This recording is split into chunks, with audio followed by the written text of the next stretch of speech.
co-host here, Rex Ryan in the building, your boy Shannon. Rex, tell me this. Are the Ravens getting their money's worth with Lamar? Obviously, he just got the huge contract. Yeah, I believe so. And here's the thing, Lamar, he can't throw it and catch it. Yeah. When we're talking about it, they had 8 drops. I'm not making this up. They had 8 drops, including 3 that would have been touchdowns. That's not Lamar's fault. And it's like this one right here. The guy's wide open. Look at his hands. Look how wide his hands are, Stephen. Why are they out there? Bateman. Why aren't the fingers together? I don't know. Maybe there's a reason. And I'm going to tell you why the reason is.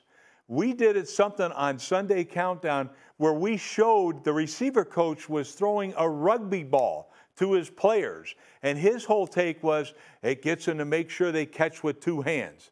Yeah. They get them to catch with 2 hands, and your hands are separated if you catch a rugby ball. How about we catch footballs, where now my fingertips are together? What is the point of getting reps with a ball from a different sport? Well, I think what it is some guy's trying to be a guru or whatever. Yes. I would take that rugby ball and kick it out of my building as far as I possibly could. Right. Shannon, you caught 1,000,000 footballs in your day. That's it. You ever catch a rugby ball? No. Like, it makes no sense. And I know you never dropped 8 passes in your career, let alone a day. I've definitely I've never been a part of a team that dropped that many passes in one game. If you look at the first half, it was the tale of 2 halves for the Ravens because Lamar looked extremely well in the first half. But even if we go back and look at through the 5 games, this offense looked exactly like the Greg Roman offense. Todd Monken was supposed to come in, and Lamar Jackson was supposed to spread it around. And even though they did have 8 drops, Rex, all that could have been forgotten. Lamar Jackson threw a horrible interception in the end zone. That was supposed to be a back shoulder. And on the back shoulder, you know one thing, Rex, you can't miss inside. That's why you're throwing the back shoulder, because the guy's pinned inside. So if you miss inside, you're going to hit Joey Porter Jr. in his hands, which he did. And if he makes that play, go ahead. I got to say this. You're exactly right, 100% right, no question about it. However, look where the quarterback is. He's in gun. We all know you're in the red zone. You need to be underneath. If you're throwing a fade ball from the low red area, Stephen, you have to be underneath. Why? Because the timing of it. He doesn't know exactly where to throw that ball. All right? Or the receiver's going to have to delay his release. He's going to have to delay because you're absolutely right, Stephen A. What Rex is saying, because the guy's in the gun, the receiver can't go right now. You can only go so far because you're down there like at the 10-yard line. So you need to delay your release, let him catch the snap, and now drive. But you can't miss inside. But also, Rex, what were they thinking right before the half? Kick the damn field goal. Stop trying to get cute. If a team can go and get Kenny Pickett, can take the Pittsburgh Steelers 80 yards and get in field goal range or get a touchdown with 20 seconds, well, you need to fire the DC. Kick the field goal. You're trying to get cute. You snap the ball. It's 4th down, and you get no points. Now you wish you would have had those 3 points late in the ball game. Well, and we all know in that matchup right there, points are at a premium. Points matter. I mean, because nobody scores over 20 points. This is Steelers-Ravens. It's Steelers-Ravens. Well, let me say this, y'all. The question is, are the Ravens getting their money's worth on Lamar Jackson? No. The answer is no. The answer is no. And here's the reason why. Coach, I'm going to remind you of this. 5 years, $260 million. $135 million fully guaranteed. Overall guarantees escalating to about $185 million. They're 3-2. I saw Nelson Aguilar drop passes. We ain't surprised by that. We've seen them do it in the past. That's true. His career. Dropped a touchdown pass. Okay, we're not too surprised by that. We respect them both. We know they could play, but damn it, they ain't the first time they drop passes, okay? And the fact that you got rugby footballs in the building from some offensive coordinator just accentuates your point. I get it.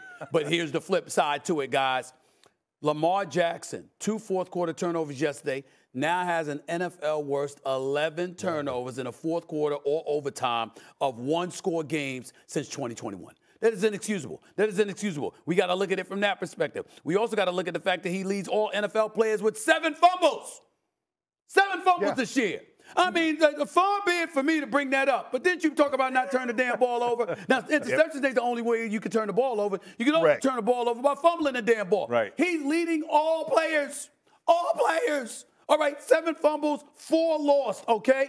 He's accounted for 8 touchdowns this year, but has 6 total turnovers in 5 games. Come on, man. That's not what they're paying you for. And at the end of the day, you got to look at it from that perspective. We know what Lamar can do. I understand they're dropping his passes. I understand they should have easily won this game. 2 touchdown passes, that's 14 points right there. Right. Dropped in the hands of Aguilar and Bateman. I get it. I understand it. 8 drops overall. I got it. That's atrocious. We get it, okay? Yeah. Especially when your defense is number 2 in yards allowed, in points allowed and yards allowed. Defense is doing their job offensively. You're not doing your job. But it starts with him. And even though you got those drops, at the end of the day, damn, if you don't turn the ball over, you win anyway. And this man has been turning the ball over, and that is not what they're paying him to do. So you got to come to Lamar. If they were just dropping passes, Coach, that would be one thing. But when you can point to more turnovers than anybody in the league, when you can point to more fumbles than anybody in the league, when you can point to him in terms of one-possession games, one-score games with 11 turnovers in NFL worst in the last 3 years, come on, man. We got to look at Lamar Jackson and say, yo, that ain't good enough. Look, all fair. I mean, absolutely. Okay, I get it. But they're paying him to win. And Lamar is one of the best winners in this league. And his record will tell you that. And I question like this, are we getting our money's worth from our offensive coordinator? That's one I'm going to look at, too, because it's not just going to be, as a coach, I automatically look at the coaching side of it. Yeah. But, look, I look at Lamar. Here's what I do know.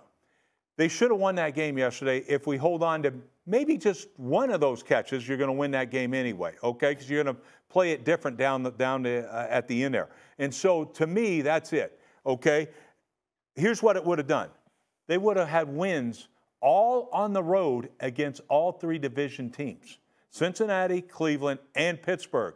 You ruined it. You can't catch the football. You don't take the points when you should have taken the points. No, I was going to say, but Rex, how many times have we seen quarterbacks? We see Brady. We see some of these other quarterbacks play horrible with interceptions, with drops, and when they need to make a play, they make a play. That's what they're playing Lamar for. So now when I'm paying you this big money, if I'm paying you top 5, top 3 money, those are the level of expectations that I expect for you.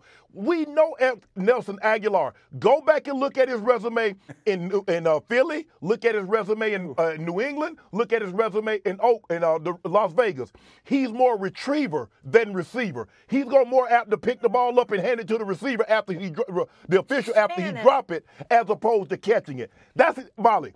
Look, no, your one-liners. I just don't want to gloss over that. We had the Maury Povich earlier. What was that line? First time I've ever had a Povich. You are the interceptions father. You are the interceptions father. What was this one I just got? Right. He's more retriever than receiver. You know, the retriever. Hilarious, Shannon. Yeah, he'll pick it up and bring it back. So Stephen A, you factually correct. And so we've seen him. So we're not really surprised that Nelson Aguilar dropped that ball. As Rex said, look how far. I mean, what are you trying to catch? A basketball? I mean, look how far his hands are apart. But with that being said, Lamar Jackson has to play better. Todd Monken, he was supposed to open up this playbook, open up Lamar Jackson's skill set. This offense looks a lot like Greg Roman, heavy reliant on Mark Andrews and running the football. Yeah. Oh my gosh. And also, remember we thought the AFC North was going to be world beaters, and now the Steelers are in first place, so I don't even know what to think about this division. I can just speak to me, but I think I owe Brady an apology because I don't think I gave him enough credit, or I should have given him even more credit, because what Brady allowed Coach Belichick to do, Brady is the largest eraser in pro sports. Because every mistake that Coach Belichick made during that 2 decades, Brady could erase it. You took a bad receiver, Brady would take a 7th-round receiver, a receiver that you took in the 1st or the 2nd or 3rd round, and Brady would erase it with a Julian Edelman. Or you make a mistake on a defensive back, he would take somebody else and he could erase it. Coach Belichick did a great job of designing defensive schemes to keep the point, what he did against the greatest show on turf.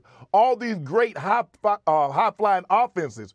But at the end of the day, when you needed a quarterback to make a play, Brady always made that play. So I think he allowed Brady to play away because he could tell Brady, when you see this formation, this is what I would do to you if you're in this formation. And this is where the weakness is in the defense. But I don't think a regular coach can't have this level of success for 2 decades.